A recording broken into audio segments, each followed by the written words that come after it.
Rutherford atomic model. अब basically Rutherford को सबसे पहले ये जानने की ज़रूरत है कि रदरफोर्ड ने एटॉमिक मॉडल क्यों दिया था, उसकी रीज़न क्या थी।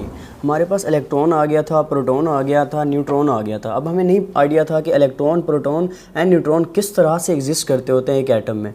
तो उसको बेसिकली रदरफोर्ड ने आके बताया कि इलेक्ट्रॉन, प्रोटॉन और न्यूट्रॉन किस तरह से एग्जिस्ट करते होते हैं और कहाँ कहाँ पर ये एटम में रहते होते हैं। तो हम देखते हैं कि किस तरह से उसने इनके बारे में हमें बताया था। फर्स्टली तो रदरफोर्ड ने एक एक्सपेरिमेंट परफॉर्म किया। एक्सपेरिमेंट उसने किस तरह परफॉर्म किया था, एक गोल्ड फॉइल ली, गोल्ड फॉइल पे उसने क्या किया था, रेडियो एक्टिव एलिमेंट्स की बम्बारमेंट कराई कि हमारे पास रेडियो एक्टिव एलिमेंट्स जब उससे पास आउट होंगे तो हम आइडिया लगा सकते हैं कि हमारे पास क्या होगा कि इलेक्ट्रॉन कहाँ पे रहते हैं, प्रोटॉन कहाँ पे रहते हैं, न्यूट्रॉन कहाँ पे रहते हैं और ये एटम में किस तरह से एडजस्टमेंट करते हैं और किस तरह से ये रिवॉल्व करते हैं या नहीं करते। ये सारी चीज़ें फाइंड आउट करने के लिए रदरफोर्ड ने एक्सपेरिमेंट दिया था। Rutherford perform gold foil experiment to understand how negative and positive charge को एग्जिस्ट, कि हमारे पास किस तरह से नेगेटिव एंड पॉजिटिव चार्ज को एग्जिस्ट करते हैं एक एटम में।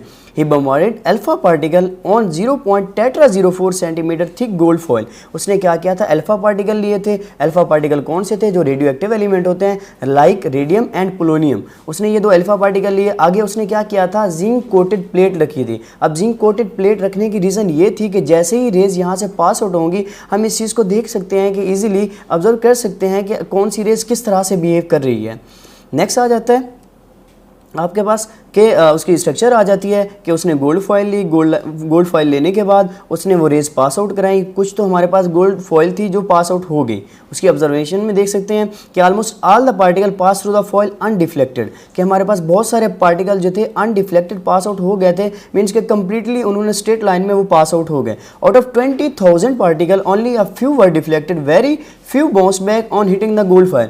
उन 20,000 पार्टिकल्स में से कुछ जो थी वो हमारे पास डिफ्लेक्ट हुई थी, ठीक है ना, उन्होंने अपनी डायरेक्शन चेंज की थी, और कुछ हमारे पास क्या आ गई थी, बाउंस बैक आ गई थी। क्यों? क्योंकि हमारे पास क्या होता है, दरमियान में उसके मिड में एटम के वो न्यूक्लियस होता है। जैसे ही वो न्यूक्लियस से टकराई उन्होंने क्या किया, वो बाउंस बैक आ गई।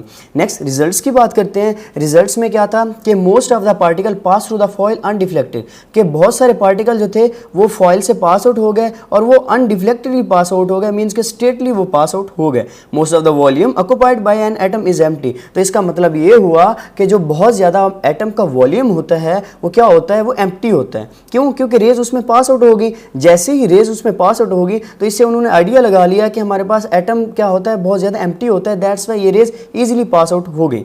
Next deflection of few particle show centre of positive charge in an atom. उसने जो रेज ली थी रेडियम एंड पोलोनियम या रेडियो एक्टिव एलिमेंट, वो एक पॉजिटिव चार्ज था। जैसे ही उसने उसकी बम्बार्डमेंट कराई, आगे हमारे पास क्या हुआ कि कुछ रेज थी वो मिड में लग के वो क्या हो गई, बाउंस बैक हो गई। इसका मतलब जो पॉजिटिव रेज हैं, जो प्रोटॉन हैं, वो उसके मिड में एग्जिस्ट करते हैं, क्योंकि उसने क्या किया था, पॉजिटिव रेज की ही बम्बार्डमेंट कराई थी। तो आपको इस चीज़ का आइडिया है कि हमारे पास same charges repel each other, opposite charges attract each other. Next आ जाता है कि deflection of few particle show that centre of positive charge in an atom which is called nucleus of an atom. आपको बता दिया। और nucleus हमारे पास क्या होता है, बहुत ज़्यादा हार्ड होता है, बहुत ज़्यादा घना होता है, जिसकी वजह से जो रेज थी वो न्यूक्लियस से पास आउट नहीं हुई थी, वो बाउंस बैक हो गई थी। The complete rebounce of few particle show the nucleus is very dense and hard. तो हमारे पास क्या हुआ था, कंप्लीट रीबाउंस हुई थी। इसका मतलब जो न्यूक्लियस होता है वो बहुत ज़्यादा डेंस होता है और बहुत ज़्यादा हार्ड होता है, बहुत ज़्यादा सख्त होता है, उसमें से रेज पास आउट नहीं हो सकती। The electron revolve around the nucleus. जो इलेक्ट्रॉन थे वो क्या हुए थे, वो रिवॉल्व हुए थे around the nucleus. It's means कि हमारे पास क्लियर हो गया, जैसे रेज पास आउट होगी हमें आइडिया हो गया जो इलेक्ट्रॉन होते हैं वो न्यूक्लियस में रिवॉल्व करते होते हैं।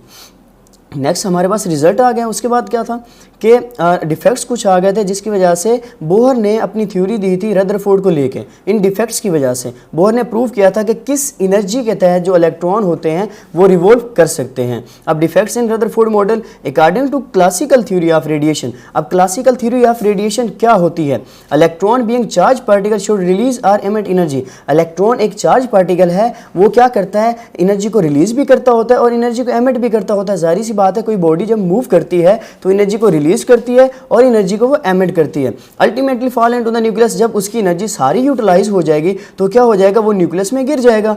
नेक्स्ट अब उसने ये नहीं बताया था कि कौन सी एनर्जी के तहत ये रिवॉल्व करता होता है, जिसके बारे में बाद में बोहर ने बताया था कि वो एक फिक्स एनर्जी के तहत, एक क्वांटाइज एनर्जी के तहत क्या करता होता है, रिवॉल्व करता होता है। नेक्स्ट आ जाता है if the electron emit energy continuously, अगर इलेक्ट्रॉन कॉन्टीन्यूसली एनर्जी को एमिट कर रहा है, कॉन्टीन्यूसली एनर्जी को रिलीज कर रहा है, they should form a continuous spectrum. तो इसे क्या बनाना चाहिए, कॉन्टीन्यूस स्पेक्ट्रम बनाना चाहिए। But line spectrum was observe, तो हमारे पास क्या था कि लाइन स्पेक्ट्रम को देखा गया था। लाइन स्पेक्ट्रम क्या होता है कि जो आप लोगों के पास कलर होते हैं, स्पेक्ट्रम बेसिकली हम डिफरेंट कलर्स को कहते हैं, 7 कलर्स को कहते हैं, स्पेक्ट्रम का नाम देते हैं। तो उनमें डिफ्रेंशिएट आ जाना वो लाइन स्पेक्ट्रम कहलाता है, और उन कलर्स में डिफ्रेंशिएट ना आना, उन कलर्स को डिफ्रेंशिएट ना करना, वो हमारे पास क्या कहलाता है, कॉन्टीन्यूस स्पेक्ट्रम कहलाता है। तो इसको फर्दर बाद में किसने डिस्कस किया था, बोहर ने डिस्कस किया था।